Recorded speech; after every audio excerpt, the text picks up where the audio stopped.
वास्तु का जन्म कुंडली से क्या कनेक्शन है? थोड़ा इसके बारे में समझाइए। जी, देखो जैसे हमने प्रोग्राम भी इसी के लिए शुरू हाँ, किया था कि जैसे घर के अंदर ये नवग्रह वास करते हैं, जी। उन्हीं ग्रहों के आधार पर घर में कौन-कौन सी चीज़ें कहाँ पर होनी चाहिए, हुँ, किस-किस का स्थान कहाँ पर है, ये अपना प्रभाव हमारे ऊपर कैसे हुँ। डालेंगी, ये सब ग्रहों के आधार पर ही देखा बिल्कुल जाता सर। है।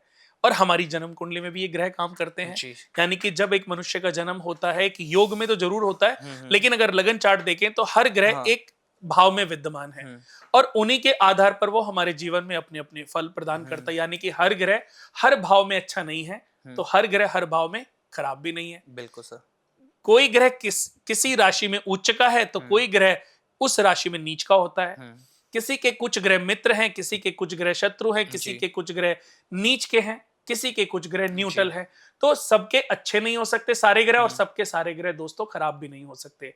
ऐसा नहीं है कि जब अगर मैं बात करूं देश के जो सबसे रिच लोग हैं, हुँ, 100% 100% में से जो 5% लोग हैं या 1% जो लोग हैं जो सुपर रिच लोग हैं, हुँ, इस भारत के लगा लीजिए या पूरे पृथ्वी के लगा लीजिए, कि उस समय जब उनके घर में बच्चे पैदा हुँ, हुए होंगे तो उस समय दुनिया के और घरों में भी बच्चे पैदा हुए होंगे। हुँ, और 24 घंटे में 12 लगन चार्ट बनते हैं, यानी कि 24 घंटे में से 12 लगन, एक लगन अप्रोक्स 2 आवर्स का, 2 घंटे का होता है। हुँ, तो जिस समय भारत के सबसे रईस घर में कोई बच्चा पैदा हुआ, चाहे वो अडानी जी हों, चाहे वो अंबानी जी हों, चाहे वो बिड़ला हों, जी। चाहे कोई भी, चाहे टाटा जी हों या उनके जो भी, तो उनके जब बच्चे हुए उस समय इंडी इंडिया के, भारत के हुँ, और भी घरों में बच्चे पैदा हुए। बिल्कुल। कुंडली तो सेम है, जी। बट दोनों की लाइफ अलग-अलग है। हुँ, उस समय कोई फुटपाथ पे भी पैदा हुआ, कोई ट्रू। रिक्शे वाले के घर में पैदा हुआ, कोई ऑटो वाले के घर में पैदा हुआ, कोई मजदूर के घर में पैदा हुआ।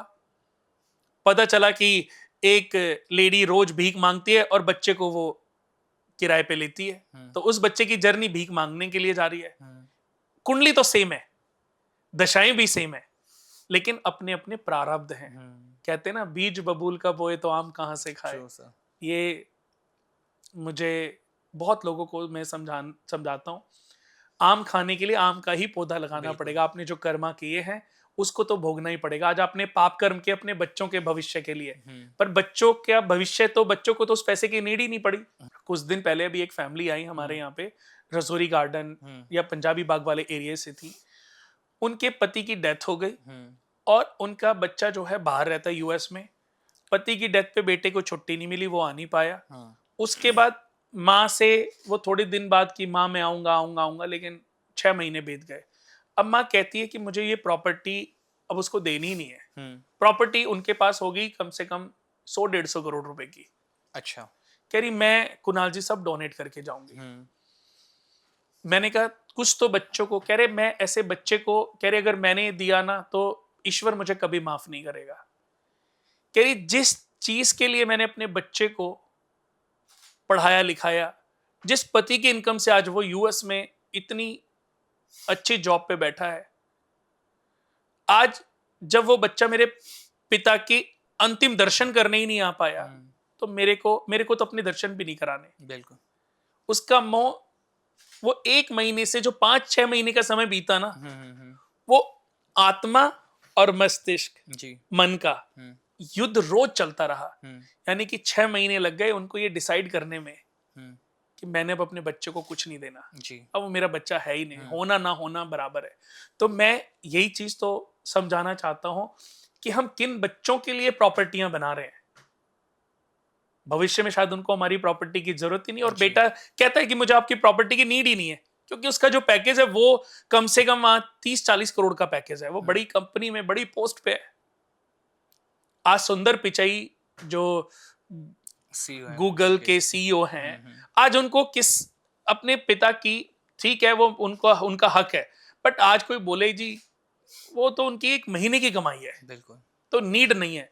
तो मैं यही कहूँगा कहूँगा दोस्तों, अच्छे कर्म करते रहो। अच्छे कर्म कभी मर नहीं सकते। हुँ, आज नहीं तो कल, कल नहीं तो परसों। वो जब धरती को फाड़ करके आएँगे ना, तो आपके जीवन को खुशियों से भर देंगे। जी। आपके जीवन के अंधकार को समाप्त कर देंगे। वास्तु और ज्योतिष का कॉम्बिनेशन भी ऐसा ही है ग्रहों के आधार पर। अगर वास्तु में ग्रहों का रोल खत्म हो जाए तो वास्तु को कोई ठीक कर ही नहीं सकता, वास्तु के बारे में कोई जान ही नहीं सकता, फिर तो कहीं कुछ भी बनाओ। भाई आज बृहस्पति का स्थान है, बृहस्पति देवताओं के गुरु हैं, तो इनका स्थान है नॉर्थ ईस्ट में, तो आदमी का वहां पर क्या होना चाहिए, पूजा घर होना चाहिए। अब नॉर्थ ईस्ट में सब पूजा घर, बहुत सारे वास्तु वाले बोलते हैं कि नॉर्थ ईस्ट में पूजा घर होना चाहिए, तो मैंने एक से पूछा कि पूजा घर क्यों होना चाहिए, उसके पास जवाब नहीं था जी। तो ऐसे आजकल इंस्टाग्राम, फेसबुक, यूट्यूब पे इतना मैं आपसे करता हूं, इतनी भरमार पड़ी हुई है ना कि अग्निकोण में रसोई घर क्यों होनी चाहिए, पर क्यों होनी चाहिए? हाँ। क्योंकि अग्नि देवता का स्थान है, शुक्र ग्रह का, शुक्र इंप्रेसिव टू फीमेल, जहां स्त्रियां काम करती हैं, जहां स्त्रियां अपने पूरे परिवार के लिए अन्नपूर्णा बन के काम करती हैं, वो स्थान है अग्नि देवता का।